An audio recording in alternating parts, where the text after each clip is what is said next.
Seul, assis, il défie les forces de sécurité du régime des Mollahs. En face, les hommes sont armés et très vite, les policiers interviennent. Ils le frappent. Dans le centre de Téhéran, des projectiles sont lancés. Les forces de l'ordre peinent à maîtriser la situation. Le ras-le-bol est immense. Les défilés enflent et les slogans contre le régime fusent. Mort au dictateur! Des propos passibles de lourdes poursuites.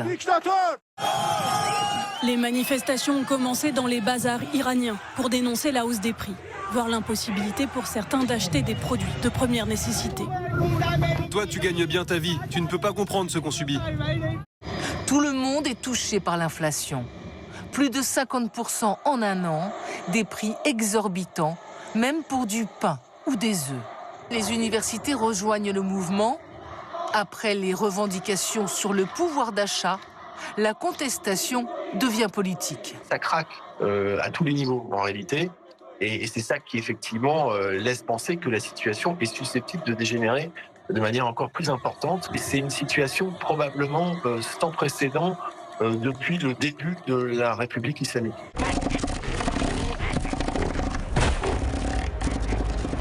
Voilà, beaucoup d'émotions ce matin sur le plateau de Téléshopping. Chers amis, c'est la dernière émission sur TF1 après 38 ans d'existence. Donc c'est vrai que tout le monde est ému, mais on a décidé de vraiment terminer en beauté.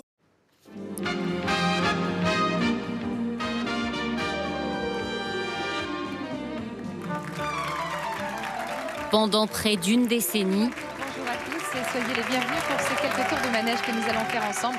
Si vous le voulez bien. elle a été le Cupidon du petit écran. L'art de nos archives. Croyez-moi. Vous avez peur là ou pas? Oui, complètement. Oui. 1, 2, 3. C'est vrai qu'on vous dit toute notre affection. Non. Pas peu. Allez, salut. On vous remercie de votre fidélité. À très bientôt. Les images. Bye, bisous. Alors, à votre avis, 2026, c'est comment? Les tout premiers à le savoir vivent à l'extrême est du globe. Premier pays à basculer, la Nouvelle-Zélande, 12 heures avant nous. Feu d'artifice tiré depuis la Sky Tower d'Auckland. Tradition respectée aussi en Australie avec cette pluie de couleurs dans la baie de Sydney. Direction le Japon. Ici, on célèbre la nouvelle année autrement. La tradition à minuit, c'est le Hatsumode, la première prière au temple pour se porter chance. Sur la Grande Muraille de Chine, 2026 à l'honneur. Et un invité spécial, le cheval, dont ce sera l'année dans le calendrier chinois à partir de février. Fuseau horaire. Après fuseau horaire, des millions de personnes ont pris de l'avance. En Thaïlande, c'était il y a 2 heures, avec un spectacle de drones dans le ciel de Bangkok. Et sur une plage de Gaza, l'espoir que l'année 2026 soit celle de la paix.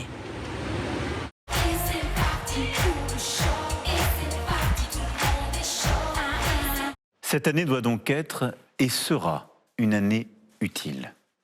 Je veillerai tout particulièrement à ce que plusieurs grands chantiers puissent aboutir. Nous verrons les premiers pas du service national pour l'engagement de nos jeunes, qui renforcera le lien entre nos armées et la nation. Nous protégerons nos enfants et nos adolescents des réseaux sociaux et des écrans. Nous irons enfin au bout du travail législatif sur la question de la fin de vie dans la dignité, sujet sur lequel je m'étais engagé devant vous en 2022. Top! Abracadabra! Mais oui!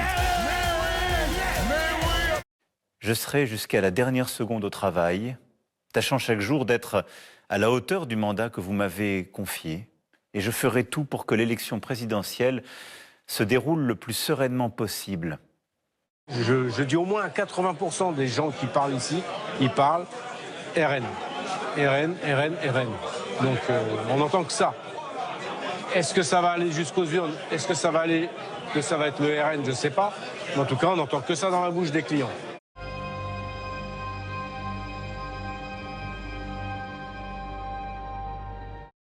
Je vous souhaite une très belle, une très heureuse année 2026.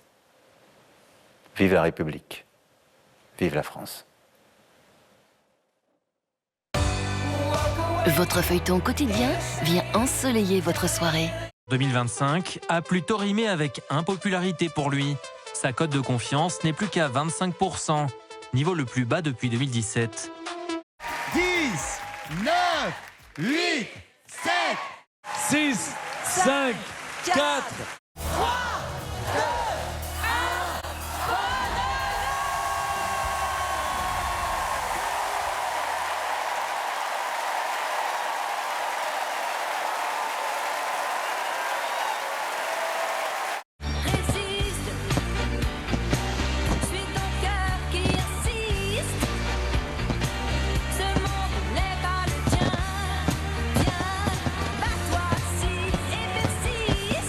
Ce que j'aimerais pour 2026, c'est la paix pour moi-même et pour les autres, en avoir rien à faire de ce que les autres pensent et faire en sorte que l'extrême droite aille se faire voir. Merci. Ouais.